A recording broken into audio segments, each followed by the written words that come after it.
Mega media TV ಮುಖ್ಯಾಂಶಗಳಿಗೆ ಸ್ವಾಗತ.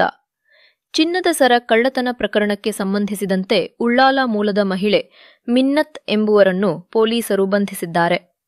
ಬಟ್ಟೆ ಅಂಗಡಿ ಹಾಗೂ ಕಲ್ಯಾಣ ಮಂಟಪದಲ್ಲಿ ಕಳವು ಮಾಡಿದ್ದ ಒಟ್ಟು 1,80,000 ರು ಮೌಲ್ಯದ 18 ಗ್ರಾಂ ತೂಕದ ಚಿನ್ನದ ಸರಗಳನ್ನು ಮಹಿಳೆಯಿಂದ ವಶಪಡಿಸಿಕೊಳ್ಳಲಾಗಿದೆ.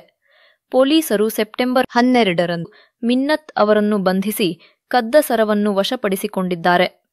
ವಿಚಾರಣೆ ವೇಳೆ ಆರೋಪಿ ಜುಲೈ 9ರಂದು ಕೆಎಂಎಸ್ ಕನ್ವೆನ್ಷನ್ ಹಾಲ್ನಲ್ಲಿ ನಡೆದ ಮದುವೆ ಸಮಾರಂಭದಲ್ಲಿ ಬ್ಯಾಗ್ನಿಂದ 8 ಗ್ರಾಂ ಚಿನ್ನದ ಸರವನ್ನು ಕದ್ದಿರುವುದನ್ನು ಒಪ್ಪಿಕೊಂಡಿದ್ದಾರೆ.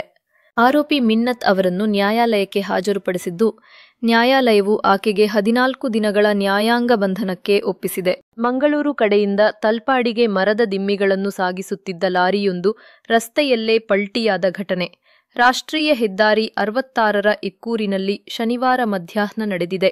ಅಪಘಾತದ ವೇಳೆ ಚಾಲಕ ಅತಿ ವೇಗ ಮತ್ತು ಅಜಾಗರೂಕತೆಯಿಂದ ಲಾರಿಯನ್ನು ಚಲಾಯಿಸುತ್ತಿದ್ದ.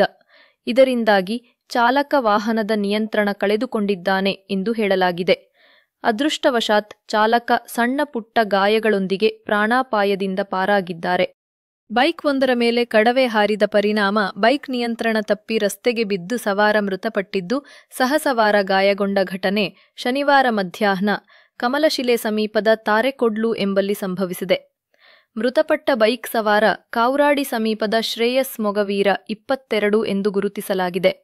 ಗಂಭೀರ ಗಾಯಗೊಂಡ ಸಹಸವಾರ ಕಾವ್ರಾಡಿ ಪಡುವಾಲ್ತೂರಿನ ವಿಘ್ನೇಶ್ ಅವರನ್ನು ಚಿಕಿತ್ಸೆಗಾಗಿ ಕುಂದಾಪುರದ ಖಾಸಗಿ ಆಸ್ಪತ್ರೆಗೆ ದಾಖಲಿಸಲಾಗಿದೆ.